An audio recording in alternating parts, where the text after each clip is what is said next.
British పాలనకి సవాలు విసిరి ప్రాణాలతో దొరకను అనే ప్రతిజ్ఞతో చరిత్రలో నిలిచిపోయిన ఫైటర్ చంద్రశేఖర్ ఆజాద్ ధైర్యం, త్యాగం, దేశభక్తి అంటే ఏమిటో తన జీవితంతో చూపించాడు.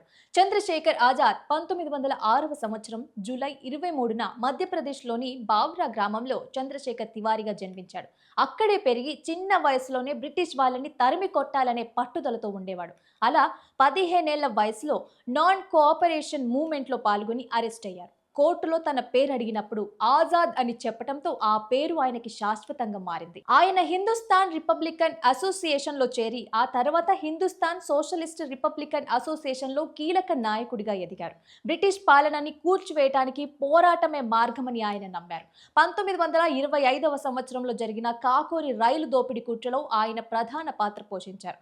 అప్పట్లో ఈ ఇన్సిడెంట్ బ్రిటిష్ గవర్నమెంట్ కి గట్టి హెచ్చరికగా మారింది. 1928లో లాలా లజపతి రాయ్ మరణానికి ప్రతీకారంగా జేపీ శాండర్స్ హత్యలో కూడా ఆయన కీలక పాత్ర పోషించారు. 1931 ఫిబ్రవరి 27న అలహాబాద్ లోని అల్ఫ్రెడ్ పార్క్ లో బ్రిటిష్ పోలీసులు జరిపిన దాడిలో ఆయన ఉన్నారు. అయితే బ్రిటిష్ వాళ్ళ చేతిలో చావనని తన గుండెని తానే కాల్చుకొని వీర మరణం పొందాడు. అప్పటికి ఆయన వయసు కేవలం 24 సంవత్సరాలు మాత్రమే.